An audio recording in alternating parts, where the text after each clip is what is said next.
Hey guys, what's up? Welcome back to my channel.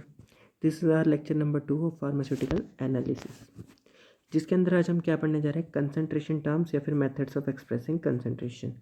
मतलब concentration terms कौन कौन सी होती है उनको पढ़ने जा रहे हैं, या फिर हमारे पास कोई भी सॉल्यूशन है हमने उसकी कंसंट्रेशन को मेंशन करना है तो हम किस किस तरीके से एक्सप्रेस कर सकते हैं उन कंसंट्रेशन को, तो वो चीज़ हम इस लेक्चर में पढ़ने जा रहे हैं। इस लेक्चर में हम डील करेंगे मोलैरिटी से, मोलैलिटी से, नॉर्मेलिटी से, मोल फ्रैक्शन से और फॉर्मेलिटी से। तो उससे उन सबको कंसंट्रेशन टर्म्स को जानने से पहले हमें सबसे पहले सॉल्यूशन के बारे में पढ़ना पड़ेगा, और सॉल्यूशन किस किस चीज़ से मिलके बना होता है वो चीज़ पढ़नी पड़ेगी। तो सॉल्यूशन क्या होता है? A solution is the result of dissolving a solute in a solvent. अब क्या कह रहे हैं, हमारे पास सॉल्यूशन क्या चीज़ है? सॉल्यूशन वो चीज़ है जो किससे बनता है, सोल्यूट प्लस सॉल्वेंट के मिलने से। सोल्यूट प्लस सॉल्वेंट के मिलने से हमारे पास क्या बन रहा है, सॉल्यूशन। ऐसा हमारे पास ये कहा जा रहा है।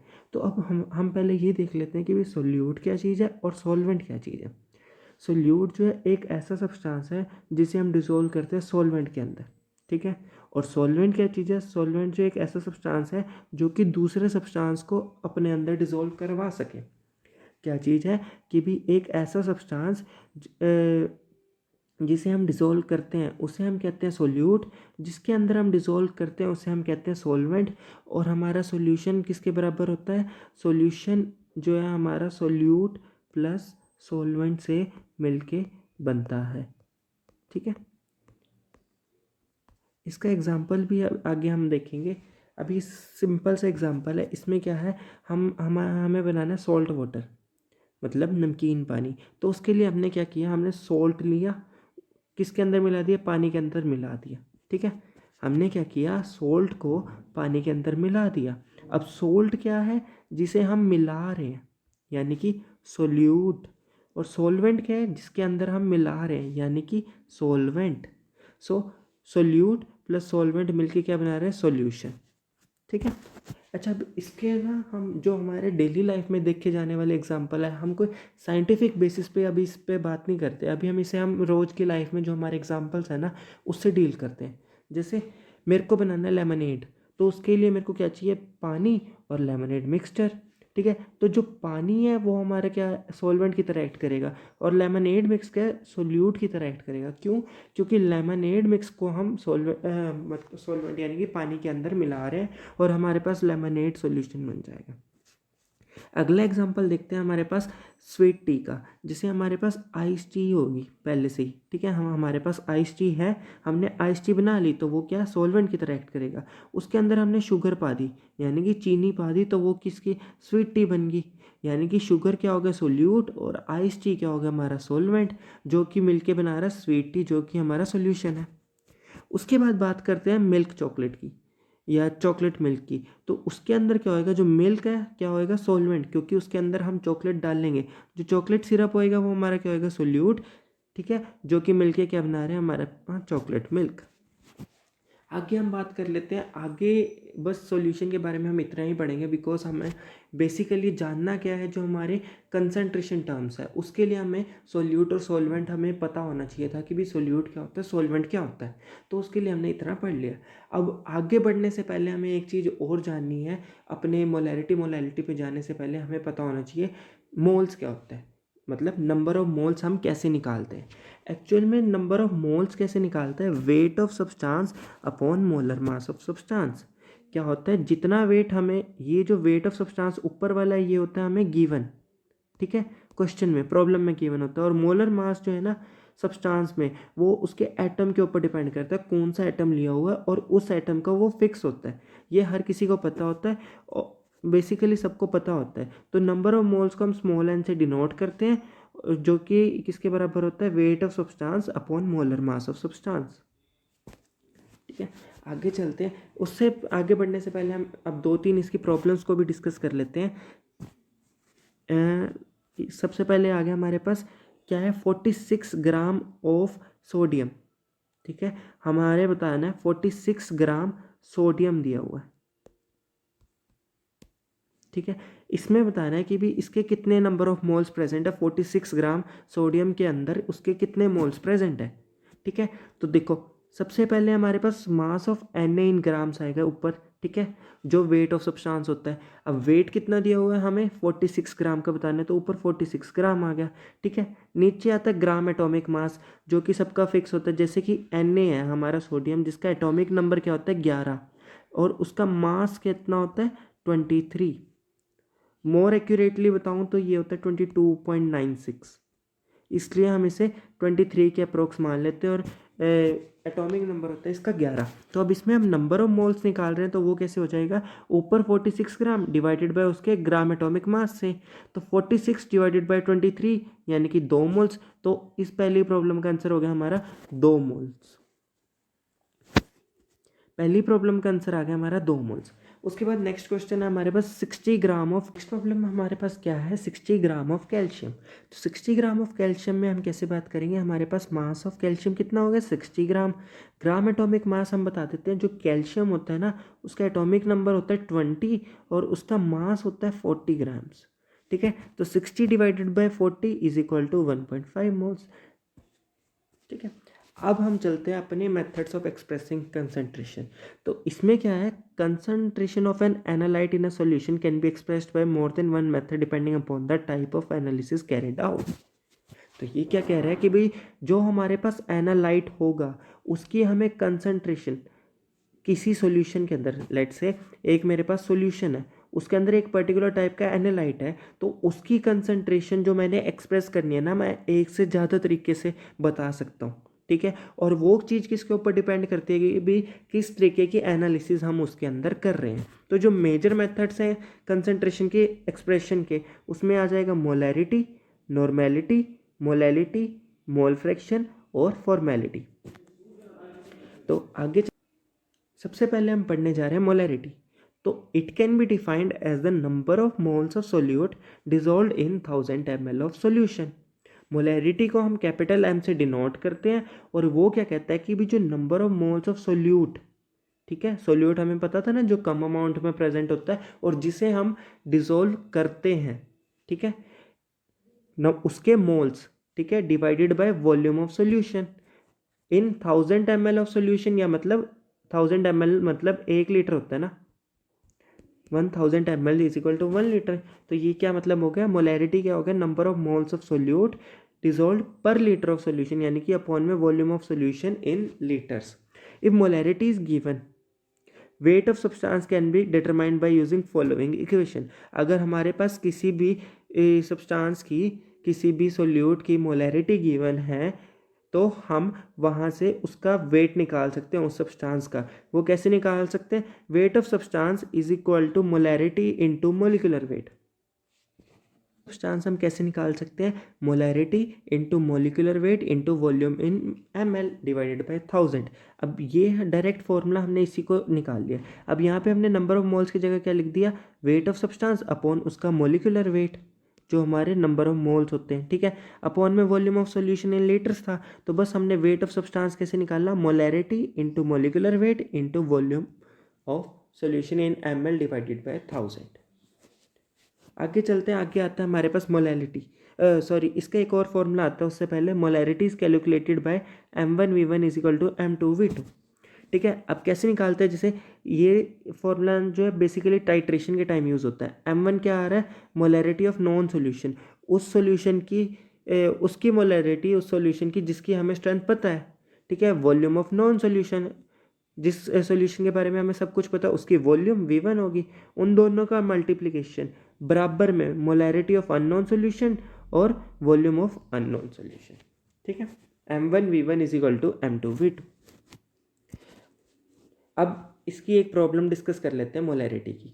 मोलैरिटी का फॉर्मूला हमें पता है, number of moles of solute dissolve पर लीटर ऑफ सॉल्यूशन, ठीक है। तो यहाँ पे हमारे पास क्वेश्चन में क्या है, calculate the molarity for a solution where you dissolve 50 gram of calcium nitrate in enough water to make 2 liter of solution। वो क्या कह रहा है, 50 ग्राम कैल्शियम नाइट्रेट को हमने पानी के अंदर डिजोल्व करना है, और जो नेट सॉल्यूशन की वॉल्यूम होगी वो 2 लीटर होगी। ठीक है। तो इसके नंबर ऑफ मोलैरिटी निकालनी है तो हमें पता है number of moles of solute divided by पर लीटर ऑफ सोल्यूशन। अब उससे पहले हमें number of moles of solute निकालना है, तो उसके लिए हम कैसे करेंगे, अब देखो हमें 50 ग्राम का निकालना है, 50 ग्राम कैल्शियम नाइट्रेट के, 50 ग्राम कैल्शियम नाइट्रेट की।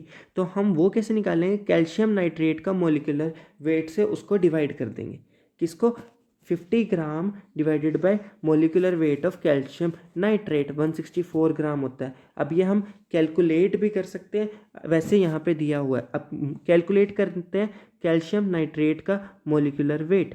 ये क्या होता है, मोलिकुलर वेट में क्या होता है, जितने भी एटम्स हैं ना उनका जो एटॉमिक मास होता है उनको ऐड कर दो। जैसे हमारे पास एक कैल्शियम है, उसका होता है 40, प्लस नाइट्रोजन हमारे पास 2 हैं और एक नाइट्रोजन का होता है 14, तो 2 इंटू 14, ठीक है, प्लस ऑक्सीजन हमारे पास 6 है और एक का होता है 16, ठीक है। तो ये कितना हो गया, 40 प्लस 2 इंटू 14 प्लस 6 इंटू 16, तो किसके बराबर आ जाएगा, 14 टू जो 28 और 40 68, 68 प्लस 96 हमारे पास आ जाएगा 164, ठीक है। तो 50 डिवाइडेड बाय 164 की वैल्यू क्या आ रही है, 0.3047। तो ये क्या हो गया, नंबर ऑफ मोल्स हो गए, ठीक है। और सॉल्यूशन की अमाउंट कितनी है, 2 लीटर, तो उससे डिवाइड करेंगे हमारे पास ये मोलैरिटी आ गई, और मोलैरिटी को हम कैपिटल एम से डिनोट करते हैं, ठीक है। आगे चलते हैं, आगे हमारे पास है normality. It can be defined as the number of gram equivalents of solute dissolved in 1000 ml of solution, ठीक है। इसमें क्या कह रहे हैं, इसे जो हम इस तरीके से डिफाइन करते हैं कि भाई number of gram equivalents of solute dissolved in 1000 ml of solution, 1000 ml solution के अंदर कितने ग्राम इक्विवेलेंट्स है सोल्यूट के। अब ग्राम इक्विवेलेंट्स क्या होता है वो अभी हम डिस्कस करेंगे। नॉर्मेलिटी को हम कैपिटल एन से डिनोट करते हैं और उसका फॉर्मूला हो गया number of gram equivalents of solute upon volume of solution in litre. और नॉर्मेलिटी को कैलकुलेट कैसे करते हैं, N1V1 इजिकल टू N2V2, और N1 नॉर्मेलिटी नॉन सोल्यूशन की, V1 वॉल्यूम नॉन सोल्यूशन की, N2 नॉर्मेलिटी अननोन सोल्यूशन की, V2 वॉल्यूम अननोन सोल्यूशन की, ठीक है। आगे चलते हैं, normality calculation from a concentrated solution. तो volume of a concentrated solution required is equal to E into NR into 100 upon C into 3G SG, जो कि स्पेसिफिक ग्रेविटी होता है। इस फॉर्मूले को याद करने की कोई लोड नहीं, ये जस्ट एक्सेस में होता है, इतना यूज़ नहीं आता। आगे हम बात करते हैं equivalent wait. It is the ratio between molecular weight and basicity. Basicity किसकी होगी, एसिड की होगी, और एसिडिटी ऑफ बेस, ये लिखा है ना, it is the ratio between molecular weight and basicity और एसिडिटी ऑफ एसिड और बेस रिस्पेक्टिवली। अगर हमारे पास एसिड है तो एसिड है और या फिर बेस है, ठीक है, तो वो उसके ऊपर डिपेंड करेगा, मेरे पास एसिड है या बेस है तो एसिडिटी और बेसिसिटी आएगा। अब इक्विवेलेंट वेट निकाल लेते हैं कुछ, जैसे equivalent weight of N acid निकालते हैं तो उसके लिए क्या होगा, मोलिकुलर वेट अपॉन बेसिसिटी। यहाँ पे एक पॉइंट क्या होता है, अगर हमारे पास एसिड है तो डिवाइड करेंगे बेसिसिटी से, अगर बेस है तो डिवाइड करेंगे एसिडिटी से। जैसे इक्विवेलेंट वेट ऑफ HCl निकालते हैं, ठीक है, तो उसका मोलिकुलर वेट क्या है, HCl का, क्लोरीन का होता है हमारे पास 35.5 और हाइड्रोजन का होता है हमारे पास 1, तो नेट हो गया उसका HCl का कितना हो जाएगा हमारे पास 36.5, ठीक है। अच्छा, अब बेसिसिटी क्या होता है, बेसिसिटी होता है कि भी कितने H पॉजिटिव आयन सी दे सकता है। तो इसके पास तो HCl के पास सिर्फ एक ही H है तो इसकी बेसिसिटी होगी 1, तो इसका इक्विवेलेंट वेट आ गया 36.54। उसमें सबसे पहले क्या चाहिए, मोलिकुलर वेट और बेसिसिटी, ठीक है।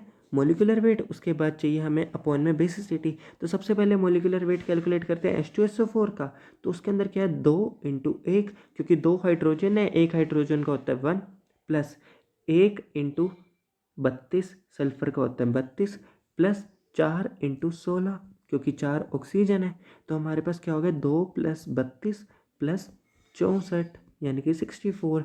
It will ultimately leads to 98, ठीक है। मोलिकुलर वेट तो हो गया उसका 98। बेसिसिटी होती है इसकी 2, कैसे होती है, क्योंकि इसके पास 2 H हैं जो कि रिप्लेसेबल होते हैं, 2 रिप्लेसेबल H पॉजिटिव है, तो इसका जो इक्विवेलेंट वेट आता है वो 49 आता है, ठीक है। आगे चलते हैं, अब इक्विवेलेंट वेट ऑफ बेस के बारे में बात करते हैं। इसमें वही हो जाएगा molecular weight upon acidity instead of basicity, क्योंकि यहाँ पे बेस है तो उसकी एसिडिटी होगी। तो सबसे पहले आता है NaOH का। NaOH में सोडियम का मास होता है 23, ऑक्सीजन का होता है 16, हाइड्रोजन का होता है 1 यानी कि 40, और जो इसकी एसिडिटी होती है वो होती है OH आयंस, यानी कि number of replaceable OH negative ions, तो वो इसके पास एक है, तो यानी कि 40 divided by 1 is equal to 40 है equivalent weight of calcium hydroxide. यहाँ पे एक थोड़ी सी गलती है, यहाँ पे क्या होना था CaOH ट्वाइस, क्योंकि कैल्शियम की वैलेंसी होती है 2, कैल्शियम के ऊपर +2 चार्ज होता है, तो OH उसके पास 2 लगेंगे। ठीक है, अब हम क्या कर रहे हैं, CaOH ट्वाइस का मोलिकुलर वेट निकाल रहे हैं। ठीक है, CaOH ट्वाइस का क्या हो जाएगा, कैल्शियम का हो गया 40 प्लस 2 ऑक्सीजन हो गए 2 × 16 प्लस 2 × 1, तो 40 प्लस 32 प्लस 2 यानी कि 74। ठीक है, मोलिकुलर वेट आ गया हमारे पास 74। अब OH भी इसके पास 2 हैं। ठीक है, तो यानी कि रिप्लेसेबल OH नेगेटिव आयंस 2 हैं, तो यानी कि एसिडिटी होगी इसकी 2, 74/2 अल्टीमेटली इक्विवेलेंट वेट हो जाएगा 37। आगे हम बात करते हैं equivalent weight of a salt. Molecular weight upon valency आ जाएगी। वैलेंसी क्या होती है कि भी सामने वाले पे कितना चार्ज है वो चीज़। जैसे अब सबसे पहले हम Na2CO3 की देख रहे हैं। ठीक है, तो इसमें Na2CO3 का वे करेंगे 2 × 23 प्लस कार्बन का हो गया 12 × 1 प्लस 3 ऑक्सीजन हो गया यानी कि 16, तो 48 plus 12 plus 46 plus 12 plus 48 it will give us 106। तो इसका मोलिकुलर वेट कितना हो गया 106। उसके बाद आ गया वैलेंसी। वैलेंसी कैसे निकालेंगे, CO3 के ऊपर 2 नेगेटिव आता है क्योंकि वहाँ से 2 नेगेटिव होएगा, तो यहाँ पे Na 2 है यानी कि वैलेंसीज के पास वैलेंसी फैक्टर 2 है, तो 106 डिवाइडेड बाई 2 53 आ जाएगा। उसके बाद इसे हम कहते हैं सोडियम कार्बोनेट। उसके बाद हम करते हैं सोडियम बाइकार्बोनेट के बारे में बात, NaHCO3। तो इसमें क्या होएगा, Na का 23 plus 1 hydrogen plus 1 carbon plus 3 oxygen का 48 होता है। तो इसको हमने जब कैलकुलेट करा तो हमारे पास आ गया 84। अब यहाँ पर जो वैलेंसी फैक्टर है ना वो है 1, तो 84 डिवाइडेड बाई 1 आंसर आ गया 84। ठीक है, आगे बात करते हैं मोलैलिटी की। मोलैलिटी क्या होता है, it is defined as number of moles of solute dissolve in per kg of solvent. जैसे हमने वहाँ पे सोल्ट वाटर बनाया था, उसमें हमने सोल्यूट कौन सा था, हमारा सोल्ट था, और सोलवेंट था वाटर। तो यहाँ पे बात क्या हो रही है कि भाई सोल्यूट के मोल्स निकाल लेंगे, उसे हम डिवाइड करेंगे सोलवेंट के मास से, मास ऑफ सोलवेंट, और वो जो मास है सोलवेंट का वो किलोग्राम्स में होना चाहिए। ये तब समझ आएगा जब हम इसके आगे प्रॉब्लम सॉल्व करेंगे। आगे बात करते हैं मोल फ्रैक्शन की।